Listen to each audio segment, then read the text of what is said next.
Hey guys, today we're going to be going over Nmap, just some basic commands that you can use during your vulnerability scanning and penetration testing.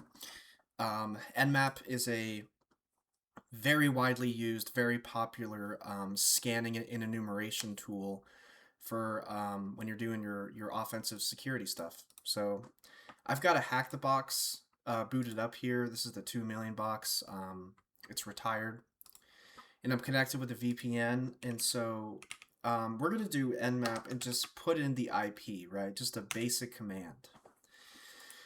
So when you run Nmap like this, it's going to scan for the most common ports, like 22 and 80. As we can see, it's open here, and it's going to state the port, the state of the port, and the service, right?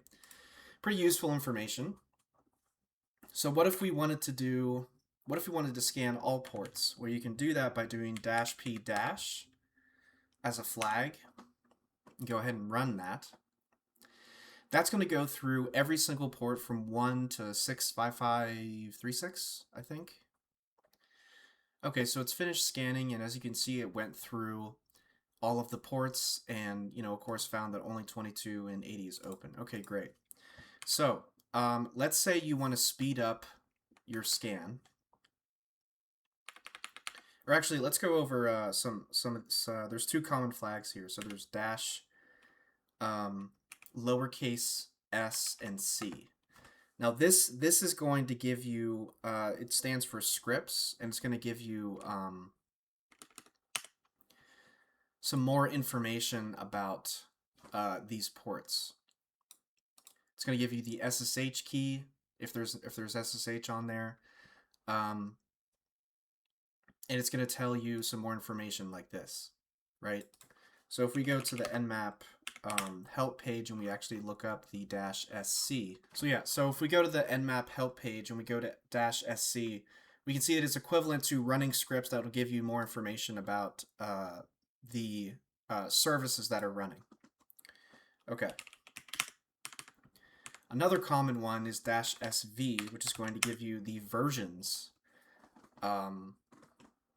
of the information that's I'm sorry, give you the version information of the ports that are running on the machine, right? So this is telling us that it's using OpenSSH 8.9p1 and it's likely on Ubuntu Linux.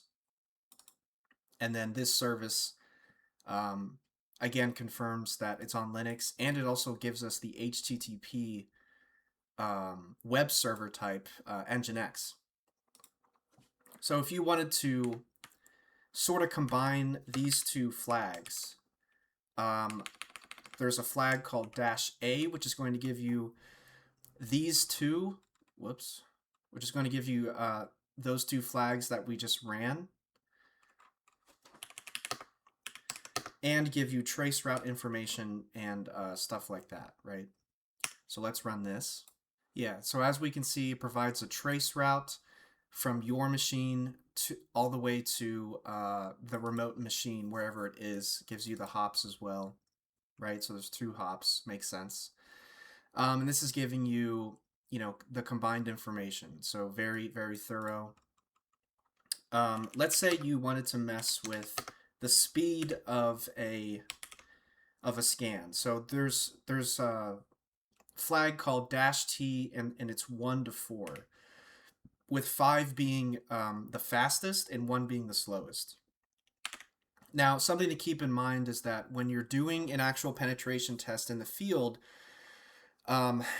you likely do not want to be detected, right? And so you probably don't want to go above a T3, because if you do, it's likely that an intrusion prevention system, an IPS, would probably pick you up.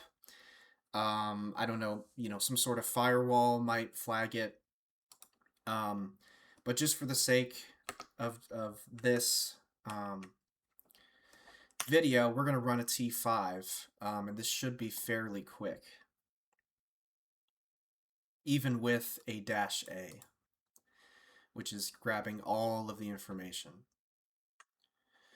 Okay, so the next command we're going to go over is, let's say you want to only scans specific ports. So you can do that with -P, and let's say you only want to do 22 on the IP.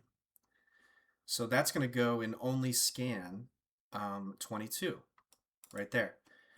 Let's say you want to do multiple, so do a comma in 80. We know that there's a service running on 80. It's Nginx. It's going to scan those two only. Let's say you want to do a range.